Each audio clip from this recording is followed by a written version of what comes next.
YouTube पर आए दिन तरह तरह की घटना कहानियों को लेकर के मैं आप लोगों से मुखातिब होता रहता हूँ। लेकिन दोस्तों, आज की जो घटना कहानी लेकर के मैं आप लोगों के समक्ष आया हूँ, वाकई में ही विचलित करने वाली है, परेशान करने वाली है। मुझे खुद भी इस घटना कहानी ने अंदर तक झकझोर कर रख दिया, परेशान और निराश कर दिया। तो स्वागत है आप सभी का आज की एक और नई घटना कहानी में। मैं हूं आपका अपना सुशील कश्यप, हरियाणा से। और आज की जो घटना कहानी है वो संबंधित है उत्तर प्रदेश से। उत्तर प्रदेश का बहुचर्चित जगह है नोएडा।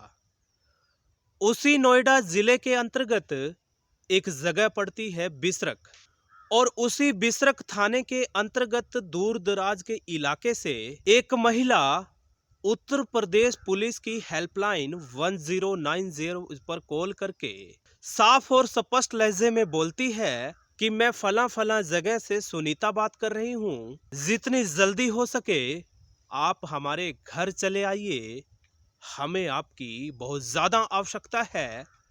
जब इस तरीके की बातें पुलिस कर्मचारी लखनऊ हेडक्वार्टर में बैठकर सुनते हैं तो तुरंत प्रभाव से संबंधित थाने यानी बिसरख को आदेश दिया जाता है। सूचना मिलते ही बिसरख थाना अध्यक्ष अनीता चौहान भारी भरकम पुलिस फोर्स को साथ लेकर बताए गए पते पर पहुंच जाती है। जैसे ही अनीता चौहान भारी पुलिस फोर्स को साथ लेकर पहुंचती है तो लोगों का जमावड़ा तो अब लगभग लग ही चुका था। बहुत बड़ी संख्या में लगातार लोग प्रतिक्रियाएं भी दे रहे थे कि भला ऐसा क्या हो गया कि इतनी बड़ी संख्या में पुलिस को आना पड़ा। जैसे ही पुलिस तत्परता और संजीदगी से पूरे मामले की तहकीकात कर रही थी तो उसी दरमियान थाना अध्यक्ष महोदय की नजर लगभग 14 साल की एक बच्ची पर पड़ती है जिसका नाम है नीलम। नीलम का जो पेट था वो सामान्य से कुछ ज्यादा बढ़ा हुआ था। जब थाना अध्यक्ष महोदय उस महिला से बच्चे को लेकर बातचीत करती है, कहीं ना कहीं थाना अध्यक्ष के सवालों के जवाब वो महिला नहीं दे पाती। आनन फानन में तमाम बच्चों को लेकर पुलिस जो है नजदीकी हॉस्पिटल ले जाती है। हॉस्पिटल में डॉक्टर्स की टीम जब उस बच्ची की जांच पड़ताल करती है तो आखिरकार डॉक्टर्स की टीम पुलिस के तमाम अधिकारियों और कर्मचारियों को बोलती है कि ये जो बच्ची है वो एक बच्चे की मां बनने वाली है, यानी कि 3 महीने की गर्भवती है। जब इस तरीके की बातें पुलिस के संज्ञान में आती हैं तो पुलिस जो है और ज्यादा संजीदगी से, तत्परता से इस मामले की तहकीकात करना शुरू करती है। और तहकीकात के तौर पर सबसे पहले तो उस बच्ची के माँ बाप से पहले प्यार से और फिर सख्ती से जब पूछताछ की जाती है तो घर का मुखिया मोहनलाल बोलता है कि साहब जी, मैं दूर दराज के इलाके में दिहाड़ी मजदूरी करके जैसे तैसे अपना घर गुजारा चलाता हूँ। वहीं मेरी जो पत्नी है सुनीता नजदीक के ही घरों में झाड़ू पोछा लगाकर थोड़ा बहुत कमा लेती है। बमुश्किल हम लोग अपना घर गुजारा चलाते हैं। क्योंकि कोरोना काल था, हम लोग सारा दिन बाहर ही रहते थे और इस वजह से मेरे जो बच्चे हैं वो घर पर ही रहते थे।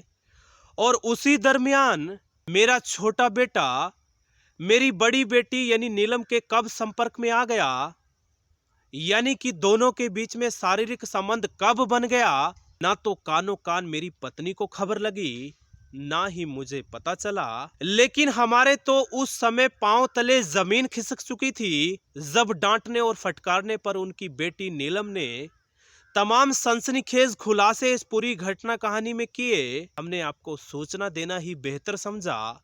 अब जो आपको लगे वो करिए, हम आपका हर तरीके से सहयोग सपोर्ट करने को बिल्कुल तैयार हैं। बहरहाल पुलिस ने मामला पंजीकृत करके तमाम रिपोर्ट्स और गवाहों को मद्देनजर रखते हुए माननीय अदालत के समक्ष पेश कर दिया था और अदालत इस मामले में क्या फैसला लेगी, बहरहाल ये तो देखने वाली बात होगी।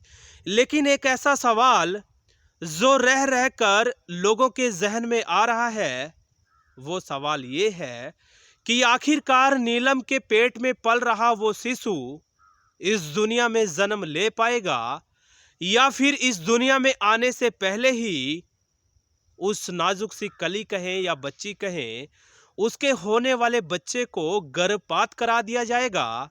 इस बारे में कुछ भी कहना अभी जल्दबाजी होगी, क्योंकि मामला अदालत में विचाराधीन है। अभी बहुत कुछ देखना और सामने आना बाकी है।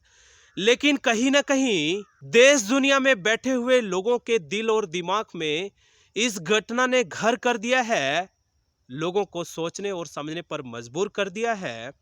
आप लोगों से भी विनम्र गुजारिश करूंगा कि आज की भाग दौड़ भरी जिंदगी में मैं मानता हूं अपने बच्चे को जितना समय देना चाहिए, माँ बाप उतना समय शायद नहीं दे पाते। क्योंकि ऑनलाइन और इंटरनेट का जमाना है, आज हर बच्चा इंटरनेट के साथ जुड़ा हुआ है। यहाँ तक कि पढ़ाई लिखाई भी मोबाइल से होने लगी है। लेकिन आप लोगों को ज्यादा सतर्क और सचेत होने की आवश्यकता है। अपने बच्चे को तमाम सोशल मीडिया प्लेटफॉर्म के साथ जरूर जोड़ें। डिजिटल और ऑनलाइन के साथ जोड़ना कोई गुनाह नहीं है, लेकिन ध्यान रहे उन बच्चों के समय समय पर चेक करना ये भी आप लोगों की रिस्पॉन्सिबिलिटी है, आप लोगों की जिम्मेदारी है। ऐसा ना हो कहीं ऑनलाइन के चक्कर में आपके बच्चे गलत रास्ता इख्तियार ना कर लें, क्योंकि गलत रास्ते का जो परिणाम होता है निश्चित तौर पर बुरा होता है, घातक होता है। तो साथियों, आज की इस घटना कहानी में इतना ही। फिर हाजिर होऊंगा एक और नई सनसनीखेज घटना और कहानी को लेकर।